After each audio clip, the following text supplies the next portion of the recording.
Varicose veins కి సరైన చికిత్స కోసం సంప్రదించండి ఎవిస్ హాస్పిటల్. ఎందుకంటే మనకి ప్రధాన మాధ్యమం టీవీ. ఎలాంటి షోల్ని చూడటానికి మనం పిల్లల్ని ఎంకరేజ్ చేయాలి అంటే మనం న్యూస్ వస్తాయి, ప్రోగ్రామ్స్ వస్తాయి, ఎంటర్టైన్మెంట్ వస్తుంది, సీరియల్స్ వస్తాయి, మూవీస్ వస్తాయి, డిఫరెంట్ ప్రోగ్రామ్స్ వస్తున్నాయి. మన తెలుగులో ఉన్న ఛానల్స్ ఇంకా ఏ ఏ లాంగ్వేజ్ లోనూ లేవట. అన్ని ఛానల్స్ ఉన్నాయి మనకి, న్యూస్ ఛానల్స్ తో కూడా కలుపుకొని మనం చాలా సాధించామని సంతోషించాలో, ఇవన్నీ మనం చెడగొట్టడానికే ఉన్నాయని బాధపడాలో అర్థం కాదు చేయ. చాలా మంది సైక్రియాటిస్టులు వాళ్ళు అసలు పిల్లలకి టీవీయే చూపించొద్దని చెప్తారు. రోజుకి 1 అవర్ మించి టీవీ చూడకూడదని ఈ మధ్య ఒక సైకాలజిస్ట్ కూడా ఒకరు చెప్పారు. ఇప్పుడు 1 అవర్ మించి టీవీ చూడకూడదంటే శనాద్వారాలు లేకపోతే హాలిడేస్లో ఇంట్లో ఉన్న పిల్లలు ఏం చేస్తారు? అసలు ఇదివరకు ఏం చేసేవాళ్ళు మర్చిపోయాం జయ. ఇదివరకు ఏం చేసేవాళ్ళం? మా చిన్నప్పుడు టీవీ లేదు.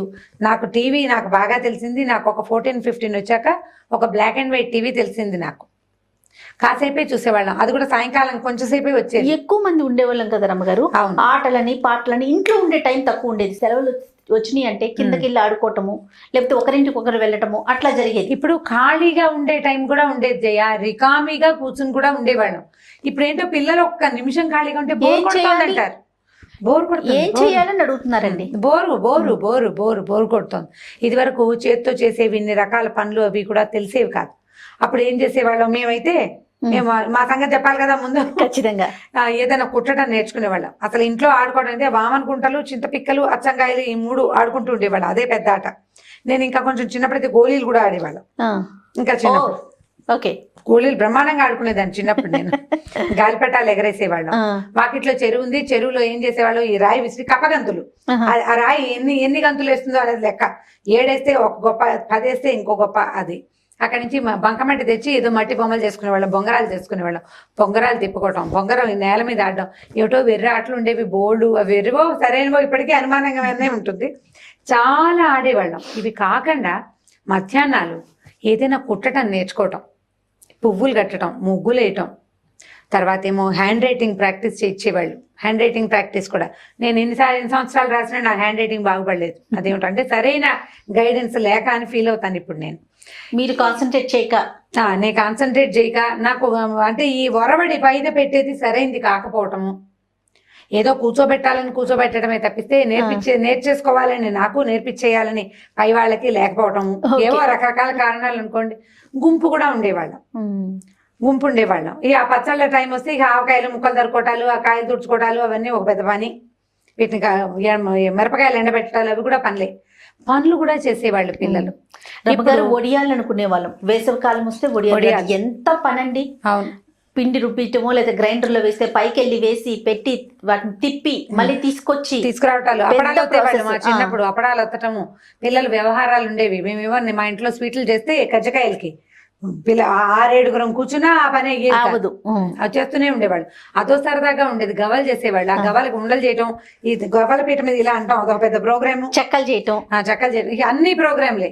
ఇప్పుడు ఏమైందంటే తల్లులకి పనులు లేవు, రావు. పిల్లలకి పని లేదు. తల్లులు ఉద్యోగస్తులు, పిల్లలు ఖాళీగా ఉంటారు. వీళ్ళని ఏ డే కేర్లోనో పెడతారు, లేకపోతే సమ్మర్ క్యాంపుల్లోనో పెడతారు. మధ్యాహ్నాలు ఇంటికి వస్తారు. తోయాలి కదా, ఎంతసేపు తోస్తుంది? మనుషులు లేరు, మనుషులు తగ్గిపోలా. అది మెయిన్ సమస్య, ప్రధానమైన సమస్య. మనుషులు లేకపోవటం. ఇంట్లో ఏ తాతో అమ్మమ్మో నాయనమో ఎవరైనా ఉంటే కొంచెం కాలక్షేపం అవుతుంది. ఎవరు లేరు. ఈ పిల్లలు ఇద్దరు ఒకళ్ళు ఉంటూ ఉంటారు. తోయాలి కదా, ఏదో టీవీ పెట్టుకుని చూస్తారు, సినిమాలు అంటారు, షోస్ అంటారు, అవంటారు. కొంతమంది నేర్చుకునేవి చేసుకుని చూసేవాళ్ళు, కొంతమంది సినిమాలు చూసేవాళ్ళు, కొంతమంది తర్వాత గేములు వీళ్ళ ఇలా వీడియో గేములు ఆడుకునే వాళ్ళు ఇంకొంతమంది. ఇప్పుడు వీటిల్లో అసలు ఇది మంచిదే కాదు. ఇందులో ఏది మంచిదో చెప్పాలి మనం. తక్కువ పర్వాలేదు, ఈ పరిస్థితి ఓకే అని అనుకునేది చూసుకోవాలి, అంతే కదా. మనం అంటే పిల్లలు చూడగలిగే సినిమాలు, ఒక 3 గంటల సినిమా ఉంటుంది, ఏదో పర్వాలేదు. ఇప్పుడు ఈ షోస్ లో ఈ వీడియో గేమ్స్ క్రమంగా పిల్లలు అందులో ఇన్వాల్వ్ అయ్యి ఆ గేమ్ లేదే బతకలేనట్టుగా, గేమ్ కోసమే చచ్చిపోయేటట్టుగా అదొక వెర్రి కింద పరిణమిస్తోంది. దాన్ని ఎంకరేజ్ చేయలేము. అది కట్ చేసుకోవాలి. అక్కడి నుంచి జనరల్ మామూలు టీవీ చూస్తే ఇక 8 నుంచి పసుపు కుంకుమ పువ్వు తామర ఆకు తమలపాకు లాంటి రకరకాల పేర్లు ఉన్న సీరియల్స్ వస్తాయి. అసలు ఎంతమంది ఆడపిల్లలు టీనేజ్ పిల్లలు ఆ సీరియల్స్ చూస్తూ కనపడతారు. మా ఇంట్లో ఉండే మా సత్యవతి పిల్లలు ఇంకా చిటిపిల్ల పల్లవి 10 ఏళ్ళుగా ఉన్నాయి దానికి. అది కూడా సీరియల్ అంటే ఆ సీరియల్ పెట్టండి అంటే ఎందుకంటే నేను రోజు చూస్తున్నా అంటుంది. వాళ్ళ అమ్మ ఉండదు ఇంట్లో, వాళ్ళు టీవీ పెట్టుకు చూసేస్తుంది, సీరియల్ చూసేస్తారు. ఈ 3 ఆడపిల్లలు కలిసి ఒక చోట కూర్చొని సీరియల్ చూస్తారు. ఇప్పుడు గేమ్ షోస్ రియాలిటీ షోస్ ఉన్నాయి కదా, ఇక రియాలిటీ షోస్ సంగతి అసలు చెప్పనే వద్దు. వాటిని చూడడం కాకుండా వాటి కోసమని అమ్మాల ఫోన్ల నుంచి SMS అవి పెట్టేస్తున్నారు పిల్లలు. అదొకటి. ఇప్పుడు రియాలిటీ షో వల్ల వాళ్ళకేం లాభమో మనకు తెలియదు. అది చూడడం వల్ల మనకి ఉనగూడే ఆనందం గాని ప్రయోజనం గాని ఏం జరుగుతోంది నాలెడ్జ్ కానీ ఏమీ నథింగ్ డూయింగ్. ఇప్పుడు నాలెడ్జ్ ప్రతి షోలో నుంచి మనకి నాలెడ్జ్ రాదు, ఎంటర్టైన్మెంట్ రావచ్చు.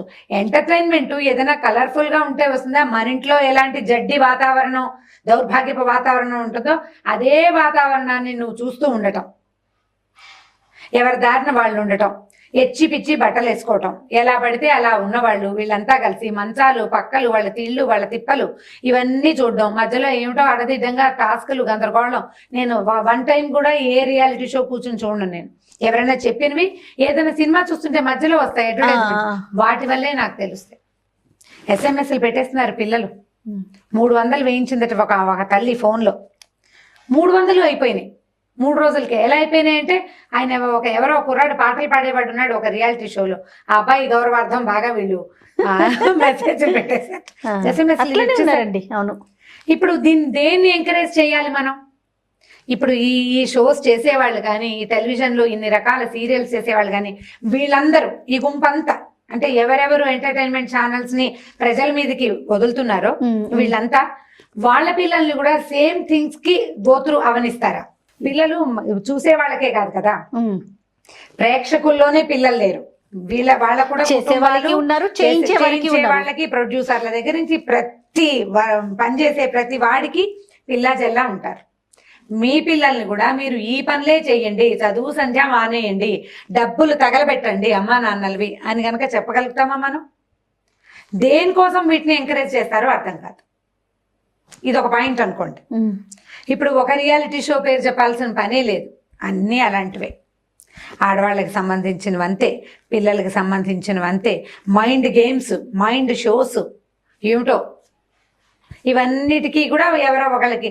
ఆఖరికి మ్యూజిక్ ప్రోగ్రామ్స్ కూడా SMS తోటి రిలేట్ అయి ఉన్నాయి. ఎక్కువ SMS వచ్చిన వాడే గెలుస్తాడని అందరం పంపించాలని అందరం దానికి ఏమిటి? ఇప్పుడు మీరు మమ్మల్ని ఉద్ధరించేది ఏమిటి? మనమే డబ్బులు ఇస్తున్నాం కదా, మనమే డబ్బులు ఇచ్చి మనమే టైం వేస్ట్ చేసుకుని మనమే చూస్తున్నాం. ఇప్పుడు దాంతో పైగా ప్రెషర్ డెవలప్ అయిపోయి పోనీ ఎంటర్టైన్మెంట్ పోతే పోయినాయి డబ్బులు, పోతే పోయింది టైము, ప్రెషరు, దానివల్ల వచ్చేది టెన్షన్. మా చిన్నప్పుడు ఎన్టీ రామారావు నాగేశ్వరరావు ఇద్దరికి వేరు ఫ్యాన్స్ ఉండేవాళ్ళు మా పాలేళ్లలో. పోటాడుకుని చచ్చేవాళ్ళు. మా దగ్గర ఉన్న 2 ఎడ్లకి ఒకటి రామారావు ఒకటి నాగేశ్వరరావు అని ఉండేవి.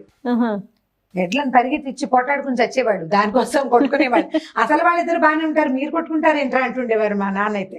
వాళ్ళిద్దరు బాగానే కనపడప్పుడు బ్రదర్ అని వాళ్ళు బాగానే మాట్లాడుకుంటారు. అప్పుడు ఏదో 77లో దివిసీమ ఊపినప్పుడు వాళ్ళిద్దరు కలిసి బోళ్ళని డబ్బులు వసూలు చేశారని చెప్పుకునేవాడు.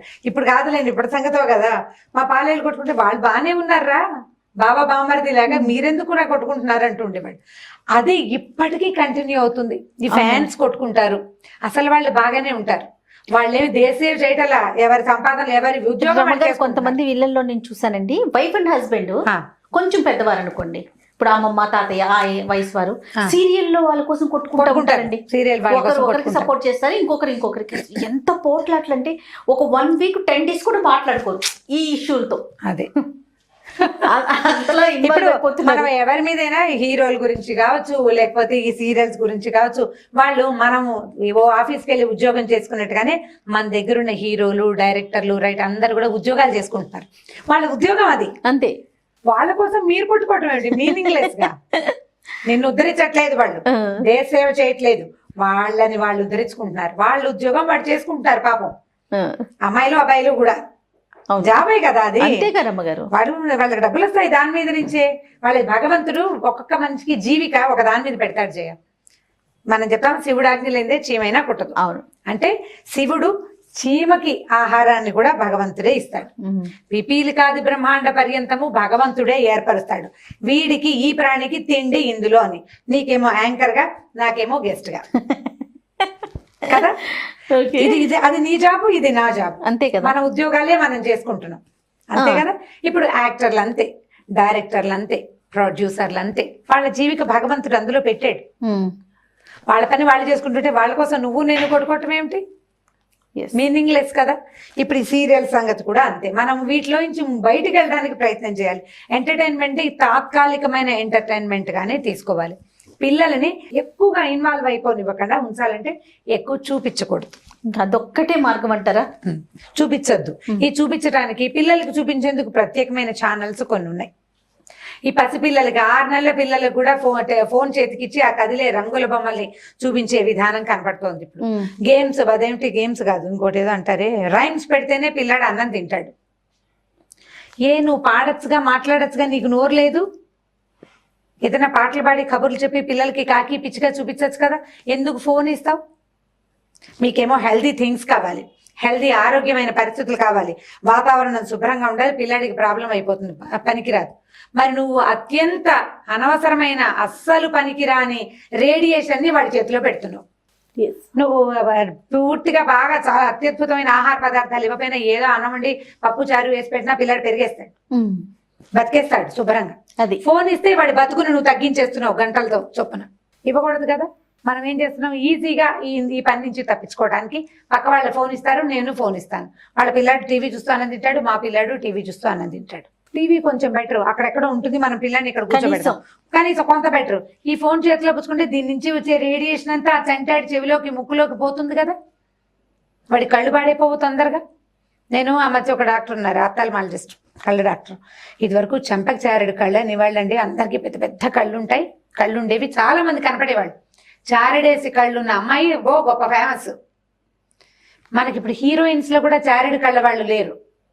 ఎందుకు చెంపకి చారెడు కళ్ళు ఇప్పుడు ఉండట్లేదు అని అడిగితే, ఒక తరం నుంచి టీవీ చూసి ఫోన్ చూసి తల్లులు ఇలా కళ్ళు చికిలిచి చూస్తూనే ఉంటారు, లేకపోతే టీవీయే చూస్తున్నారు. ఒక తరం జనం అంతా 70లు కాదు పోనీ 90ల నుంచి టీవీకి అంకితం అయిపోయాం. కళ్ళు చికిలిచి చూడడం వల్ల చిన్నవైపోతున్నాయి. మా తర్వాత తరాలకు పెద్ద కళ్ళు రావట్లేదు అన్నారు. మా వారు కూడా దీన్నే సపోర్ట్ చేస్తారు. తల్లులు టీవీలు చూడడం వల్లే పిల్లలకి కళ్ళు చిన్నవైపోతున్నాయి. చారెడు కళ్ళు ఉన్న పెద్ద పెద్ద అందగత్తలైన హీరోయిన్ల పిల్లలు కూడా చారెడు కళ్ళు లేవు, మీరు గమనించండి కావాలంటే. పెద్ద కళ్ళుండి చక్కటి విశాలమైన నేత్రాలు ఉన్న పిల్లలు బహు తక్కువగా కనపడుతున్నారు. దానికి కారణం TV and cinema and phone అట. కిందటి తరంలో మనం టీవీలే చూసాం, మేము సినిమాలు ఎక్కువ చూసాం, టీవీ తక్కువ. మా అప్పుడు మీరు టీవీలు చూసారు, ఈ తరం ఫోన్లు చూస్తున్నాయి. చీకిరి కళ్ళు వస్తాయి, చైనా వాళ్ళలాగా చిట్టి కళ్ళు ఉంటాయి భారతీయుల పిల్లలందరికీ, చూసుకోండి మరి. కాబట్టి మీకు మీ పిల్లలకి పెద్ద కళ్ళు కావాలంటే మీరు ఫోన్లు చూడకూడదు. మీకు పెద్ద కళ్ళు ఉన్నప్పటికీ కళ్ళు డ్రైగా అయిపోతాయి, బ్రెయిన్ వేవరింగ్ గా అయిపోతుంది, రకరకాల ఎంటర్టైన్మెంట్స్ మీదకి మనసు పోతుంది, ఫోకస్డ్ గా ఉండదు బ్రెయిన్. కాబట్టి ఎంటర్టైన్మెంట్ చూడండి, తగ్గించండి బాగా. పిల్లలకి వాళ్ళకి ఉపయోగపడే ఛానల్స్ నే చూడండి. కిడ్స్ కి సంబంధించి ఛానల్స్ చాలా ఉన్నాయి. ఈ కిడ్స్ ఛానల్స్ కూడా ఉన్నాయి కదా, పొద్దు నుంచి సాయంత్రం దాకా చూపించద్దు. ఒక గంట టైం పెట్టండి, ఒక గంట చూడు టీవీ, ఒక గంట ఈ షో చూడడం, ఒక 4-5 గంటలు ఆడుకో, మళ్ళీ ఇంకో షో చూడొచ్చు. అలా చేయండి. రోజుకు 2-3 షోస్ మించి చూపించద్దు. మీరు కూడా చూడకండి అమ్మా, ఆరోగ్యానికి మంచిది. అనవసరంగా సీరియల్స్ వాటిల్లో ఉన్న ఉద్రేకాలు భావోద్వేగాలకి లోనయ్యి చుట్టుపక్కల వాళ్ళతో స్నేహాలు పోగొట్టుకుంటారు. సీరియల్ ఏమైంది నిన్న చూడలేదు అని అడిగే వాళ్ళు కూడా ఉన్నారు. మా ఫ్రెండ్ సర్కిల్ లో కొంతమంది ఉన్నారు, నిన్న కుదరలేదు, ఏమైంది, ఏమిటైపోతుంది? ఒకే ఫ్రేమ్ ని 3 సార్లు 4 సార్లు ఒక మనిషినే లేదా 4 మనుషుల్ని ఒక చూపిస్తూ ఉంటారు. పెద్ద కథ ఏం వెళ్ళిపోదు, సోప్ ఆపేరాస్ అవేవి వెళ్ళవు పెట్టవు, అలా స్లోగా వెళ్తుంటాయి. పెద్దగా కథ ఏమి లేదనుకోండి, రివెంజ్ ప్లాన్లు చేస్తుంటారు. ఒక 3-4 ఎపిసోడ్లు రివెంజ్ ప్లాన్ లో గడిచిపోతాయి.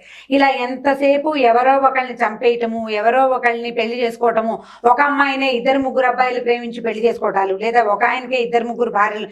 ఎంత అసహ్యం అండి. మన జీవితంలో ఉంటే మనకు నచ్చుతుందా చెప్పండి? ఏ అత్తగారైనా అత్తగారులు నా కొడుకు మగవాడు నా ఇష్టం అంటుందా? నువ్వు నీ మొగుడు విషయంలో అంటావు అనవే. మరి సీరియల్స్ ఎట్లా సమర్థిస్తారు? అసలు ఇప్పుడు నేను ఆ సీరియల్ పేర్లు కొన్ని కథల ఫ్రేమ్స్ అప్పుడప్పుడు చూసినప్పుడు అనుకుంటాను, అసలు 70లో ఉన్న కథల్ని తెస్తున్నారు. పసుపు కుంకుమ మంగళసూత్రాలు వేసుకుని కనపడే పిల్లలేదు ఇవాళ రేపు రోడ్డు మీద. మా ఏజ్ వాళ్ళు తప్పిస్తే 300 మందికి సూత్రాలు ఉండవు. మరి ఈ పసుపు కుంకుమ సూత్రాలు వాటి మీద కథలేమిటి, పిచ్చి కథలు, లేటెస్ట్ కథలు ఎందుకు చేయరు వీళ్ళు? ఈ తరానికి సంబంధించిన కథలు ఏం చేస్తున్నారంటే ఇప్పటి లేటెస్ట్ నగలు, హెయిర్ స్టైల్స్, మేకప్ మాత్రం లేటెస్ట్వి. భావజాలం అసలు మీరు ఎవ్వరూ సపోర్ట్ చేయని, ఎవ్వరూ ఆచరించని బహుపురాతన కాలపు దౌర్భాగ్యపు భావజాలాన్ని మాత్రం నా భర్తను దక్కించుకోవడం, అవి ఎక్కడున్నాయమ్మా ఇప్పుడు? పెదవ పాతివ్రత్యపు కబుర్లు ఎక్కడా లేవు. లేని వాటిని నువ్వు భర్తను వదిలించుకోవడం చాలా సింపుల్ అయిపోయింది కదా. ఒక పక్కన సింప్లిసిటీ ఉంది. మీరు రియల్ గా ఉండే వాటిని ఎందుకు చెయ్యరు? రియల్ గా చెయ్యి అనగానే ఏం చేస్తున్నారు? ప్రాకథలు కూడా కొన్ని కనపడుతుంది. పెళ్ళిళ్ళు మానేసి కలిసి ఉండే కథలు చేస్తున్నారు ఒకటి. లేదా కొంచెం పాతవి చేయండి అనగానే భార్య భర్తను ఎలాగైనా దక్కించుకోవడం. వాడు చీపో అన్నా సరే వాడి కాళ్ళు పుచ్చుకొని వేళ్లాడుతూ ఉండటం. దిక్కుమాలి ఎందుకమ్మా మా కాళ్ళు పుచ్చుకు వెళ్ళటం, వాడు చీపో అంటే పారేయచ్చు కదా బయట. ఇవి 3-4 మీలో ఇంత ఉద్రేకం ఉందా? ఈ విషయం తెలిస్తే అసలు ఈ టాపిక్ ఎప్పుడో చేసేదాన్ని. ఎన్ని విషయాలు బయటకు వస్తున్నాయో. ఇప్పుడు కథలన్నీ అలాగే ఉన్నాయి జయ. లేటెస్ట్ విషయాలు ఈ రోజుల్లో రియల్ గా జరుగుతున్నవి. స్టూడెంట్స్ వాళ్ళ చదువులు, పిల్లలు వాళ్ళ భావోద్వేగాలు, వాళ్ళ కెరియర్, వాటికి సంబంధించిన సీరియల్ ఒక్కట్లేదు. అన్ని ఇవే. అన్ని అత్తగారు కోడల మీద రివెంజ్ తీసుకోవడం, కోడలు అత్తగారి మీద రివెంజ్ తీసుకోవడం. లేకపోతే ఒకటికే చెప్తున్నా కదా, 2-3 పెళ్లిళ్ళు. పెళ్లిళ్ళు అండి, 2 పెళ్లిళ్ళు చేసుకుంటే పళ్ళు రాలగొట్టేస్తారు. అదేం సింపులా? ఒక్కసారి కనుక షీ టీమ్స్ అందించామంటే శుభ్రంగా చక్కగా లోడబట్టి కూర్చోబెడతారు. ఈ పిచ్చి కథలన్నీ స్టోరీస్ బాగా దాని ఇంపాక్ట్ పడుతున్నట్లు అనిపిస్తుంది రమ్మగారు. ఏమో జయ, నాకు చాలా విరక్తిగా ఉంటుంది. అసలు 5 నిమిషాలు 3 నిమిషాలు ఎంతో అడ్వర్టైజ్మెంట్ వస్తుంది. ఆ అడ్వర్టైజ్మెంట్ చూడడానికి ఇదేమిటి దరిద్రం ఇలా ఉంది అని నాకు అనిపిస్తుంటే వీటిని గంటల తరబడి ఎలా చూస్తున్నారా అనిపిస్తుంది. పాత రోజుల్లో ఒక 20 ఏళ్ల క్రితం 15 ఏళ్ల క్రితం హిందీ సీరియల్స్ కొన్ని చాలా సరదాగా ఉండేవి. ఏజో హై జిందగీ అని ఒకటి వస్తుండే, చూస్తుండే వాళ్ళు. అసలు ఎంత బాగుండేవో. ఏమిటో అక్కడ కూడా ఏమిటి వెర్రిముండా కథలు, ఏమిటో సడన్గా మనిషి పాము అయిపోతుంటాం. మనుషులు పాములు అయిపోవటాలు ఏమిటి ఈ రోజుల్లో ఉన్నాయి? అమ్మాయి నాగిని దాని అమ్మాయి దానికి ఎంత గ్లామరస్ డ్రెస్ వేసారో ఒక బస్సు మీద వెనకాల పోస్టర్ కనపడింది. ఏమిటి ఈ పిల్లని ఎక్కడో చూసాను, ఇదేదో సినిమా అనుకుంటా. నాతో కృష్ణ ఉన్నాడు కదా, మా దగ్గర చదువుకునే కృష్ణ, మన దగ్గర 2 వేసాడు ఎపిసోడ్ స్టూడెంట్. వాడిది నాగిని సీరియల్ మ్యామ్ అని చెప్పాడు. మరి నీ వీడికలా తెలిసిన వాడు చూస్తాడు కదా దాన్ని. వన్ గర్ల్ అమ్మాయి పాముగా టాన్ అయిపోతుంది అని చెప్పాడు. అసలు దాని గ్లామరస్ డ్రెస్ చూస్తే సినిమాలు ఎందుకు పనికొస్తాయి? పిల్లలు ఎంత గ్లామరస్ డ్రెస్ వేసారు. దాన్ని ఆ అమ్మాయిని బస్సు మీద అడ్వర్టైజ్మెంట్ చేస్తున్నారు. సీరియల్ కి అడ్వర్టైజ్మెంటా? జనాల వెర్రి ఏ లెవెల్లో ఉంది అనిపించింది. హోర్డింగ్స్ కనిపిస్తున్నాయి కదా ప్రోగ్రామ్స్ కి సంబంధించి. హోర్డింగ్స్ ఉన్నాయి. ఇదంతా ఏమిటి? మన వెర్రితనం కాదు. ఒక్కసారి తెలుగు రాష్ట్రాల్లో మహిళలంతా ఒక్క వారం రోజులు మేము చచ్చినా సీరియల్ చూడం అని సీరియల్ టైంకి అందరూ ఆఫ్ చేసేయండి అమ్మా టీవీలు. తర్వాత సీరియల్ తీయడం మానేస్తారు. మంచి కథలు వస్తాయి. నేను ఒకరిద్దరి దగ్గర ప్రస్తావించినప్పుడు రమ్మగారు వాళ్ళన్న సమస్య కానీ మాట కానీ ఏంటంటే, మరి మా అత్తయ్య మావయ్య ఇంట్లో ఉంటారు, మా అమ్మ నాన్నే ఇంట్లో ఉంటారు, వాళ్ళు ఏం చేస్తారు? మా పనుల్లో మేము ఉంటాం, వాళ్ళకి అదే కదా కాలక్షేపం అని చెప్తున్నారు. సీరియల్సే కాలక్షేపం అట. అదే ఎప్పుడు నేను పుస్తకాలు చదువుకోండి అంటే మనకు 100 కామెంట్స్ వస్తాయి. ముగ్గురు లేదా నలుగురు ఏం పుస్తకాలు చదవాలండి, ఎలాంటి చదవాలి అని అడుగుతారు. మిగిలిన వాళ్ళంతా విన్నట్టుగా ఊరుకుంటారు. ఎందుకంటే ఎవరు పుస్తకాలు చదివే ఓపిక లేదు, మీకు ఓపిక లేదు. సీరియల్స్ ద్వారా ప్రపంచాన్ని కనుక మనం తెలుసుకుంటే, సినిమాల ద్వారా తెలుసుకుంటే రియాలిటీ నిజంగా తెలియదండి. ప్రపంచం తెలియదు మనకి. వాస్తవికతకి దూరం కదా. ఇవన్నీ దూరమే. ఎప్పుడు కొంచెం దూరంగా ఉండొచ్చు జయ. సినిమాటిక్ గా ఉండటం అంటాం మనమే, డ్రామాటిక్ గా ఉండటం అంటాం నాటకీయత. సినిమాటిక్ గా ఉండటం ఇంత నాటకీయత, మరి ఇంత ఎక్కడా లేనిది. మనిషి పాముగా మారిపోవటం, పాము మనిషిగా మారిపోవటం, 2 వేరు పాములు కలిసి పగ తెచ్చుకోవడం రావటం. ఒక నల్ల పాము, ఒక తెల్ల. వాడే చెప్పాడు ఈ కథ నాకు. కృష్ణ వాడు చూస్తున్నాడు, వాళ్ళ అమ్మ కూడా బిజీగా ఉంటారు, వాడు సీరియల్ చూస్తాడు. హిందీ సీరియల్ యాక్చువల్ గా ఇప్పుడు తెలుగులో కూడా వచ్చింది, మీరు కూడా చూడండి అని సలహా చెప్పండి నాకు. నేను ఒరే బాబా చూడకరా, తెలుగు వస్తుంది అన్నాడు. తెలుగు రాదు, నాతో మాట్లాడదు, కానీ నేను వాడు ఫోన్ లోనే మాట్లాడుకుంటాం, మరేం చేస్తాం. కాబట్టి చూడొద్దు, అలాంటివి చూడొద్దు అని చెప్పాను నేను వాడికి. ఇప్పుడు పిల్లలకి ఇలాంటివి సత్యదూరమైన సంగతుల్ని చూపించొద్దు. సైన్స్ డెవలప్ అయింది. సత్యదూరమైన కథలు దయచేసి తీసుకోవద్దు కూడా అమ్మ. మీరు మనం చెప్తున్నా కదా 1 వీక్ మేము ఎవ్వరం సీరియల్ చూడం అని కనుక మానేస్తే ఏమైనా కథలు మారతాయేమో ట్రై చేయండి. కాదు మాకు ఇవే కావాలి, ఇవే నాటకీయతే, ఈ డ్రామాటిక్ థింగ్సే కావాలంటే ఇక మనం చేయగలిగింది ఏం లేదు. మీరు చూస్తే చూడండి, పిల్లలకి కనీసం చూపించకండి అమ్మా, అంతే. మీరు ఇంకేమన్నా చెప్పు, చూడొద్దు అని చెప్పలేము. పాపం వాళ్ళు మన కోసమే కదా తీస్తారు, బోళ్ళంత ఖర్చు పెట్టి. ఎంతమంది ఆర్టిస్టులు ఉన్నారు, చక్కగా తీయచ్చు. కొంచెం మంచి కథలు ఎందుకు తీసుకోరు? బోలెడన్ని అద్భుతమైన నావెల్స్ ఉన్నాయి తెలుగులో. ఎందుకు కొన్ని నావెల్స్ ని తెరకెక్కించరు? ఇంత డ్రామటైజ్ చేయొద్దు, ఇంత డ్రామాటిక్ గా తీయద్దు. అంటే కమర్షియల్ ఆస్పెక్ట్ లో కూడా చూస్తారు కదా రమ్మగారు, ఎందుకు వర్కౌట్ కాదనే ఒక ఫీల్ అంటారా? మీరు చూపిస్తే చూస్తారమ్మా, మీరు ఇవే తీస్తుంటే ఇవే చూస్తున్నారు. రేపు మీరు తీయండి, యద్దనపూడి సులోచనారాయణ గారివి బ్రహ్మాండమైన నావెల్స్ ఉన్నాయి, ఓ 10 నావెల్స్ లైన్ లో పెట్టండి. మీరు చక్కగా రాసి మొదటి 2 రోజులు కాస్త స్లోగా ఉంటుంది, 3వ రోజు అది జీవితానికి దగ్గరగా ఉందని జనాలు తెలుసుకుంటే ఆటోమేటిక్ గా వచ్చేస్తారు. యద్దనపూడి మనకి ఎంతమంది రైటర్స్ ఉన్నారు, యద్దనపూడి సులోచనారాయణ, మాదిరెడ్డి సులోచన గారు, మాలతి చందూర్ గారు ఎంత లైఫ్ కి ఎంత క్లోజ్ గా ఉంటాయో. మన వేండమూరి వీరేంద్రనాథ్ గారు, మల్లాది వెంకటకృష్ణమూర్తి గారు, రైటర్ల పేరు చెప్తే గంట పడుతుంది ఎపిసోడ్. అత్యద్భుతమైన నావెల్స్ ఉన్నాయి. అసలు ఇక వాళ్ళని వీళ్ళని పేర్లు పక్కన తీసేయాలి. ఇంకా ఒకళ్ళ పేర్లు చెప్పడం, ఒకళ్ళ పేర్లు మానేయడం కాదు. చిన్న కథలు ఉన్నాయి, షార్ట్ స్టోరీస్ తీసుకోండి, సీరియల్స్ కి మంచి కథలు ఎన్నుకోండి, వాటిని డ్రామటైజ్ చేయొద్దు. దయచేసి రచయితల్ని పక్కదోవ పట్టించకండి, వాళ్ళ కథల్ని వాళ్ళ భావాల్ని పక్కదోవ పట్టించద్దు. ట్రై చేసి వాళ్ళు చూస్తే మనం కూడా చూస్తాం. సో హెల్దీ ప్రోగ్రామ్స్ చేయండి, హెల్దీగా మనం కూడా చూడటానికి ట్రై చేయాలి. ఇప్పుడు మీరు సోప్ ఆపరాలు తీసి తీసి తీసి తీసి ఎన్నాళ్ళు తీస్తారు? హిందీ వాళ్ళు మొదట్లో ఇంగ్లీష్లో ఉండేవి ఆపరాలు, ఇప్పుడు తర్వాత హిందీకి వచ్చినాయి, తర్వాత మనకు వచ్చినాయి. ఎక్కడెక్కడెక్కడి నుంచో యాక్టర్స్ని ఇంతమందిని తెస్తున్నారు. ఎంత పెద్ద ఏమనాలి, దాన్ని చాలా పెద్ద ఇండస్ట్రీ అయిపోయింది కదా టీవీ. అవునవును. ఇంతమందికి అన్నం పెట్టగలిగేది, ఇంతమందిని ముందుకు తీసుకెళ్లేది, ఆరోగ్యవంతమైన ప్రపంచానికి ఎందుకు తీసుకెళ్ళకూడదో ఆలోచించండి. హెల్దీ థింగ్స్లోకి వెళ్ళాలి కదా, డ్రామటైజ్ చేయొద్దు. లైఫ్కి దగ్గరగా ఉండే వాటిని తీసుకోండి. ఇది మన పిల్లల్ని ఆలోచించి, ఎందుకంటే ఇప్పుడు ఈ పిల్లల్లో ప్రేక్షకుల పిల్లలతో పాటు మీ పిల్లలు కూడా ఉన్నారు కదా, మీది కూడా ఉంది కదా, ఈ ప్రపంచంలో మీరు కూడా భాగమే కదా.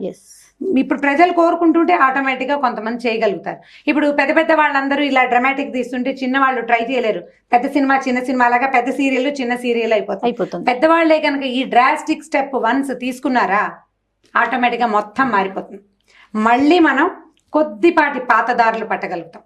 రైట్, చూద్దాం రమ్మగారు మన వీడియో ఎంతవరకు రీచ్ అవుతుందో. థ్యాంక్ యూ సో మచ్ అండి. ఓకే, ఇక ఈ వీడియో కనుక మీకు నచ్చినట్లయితే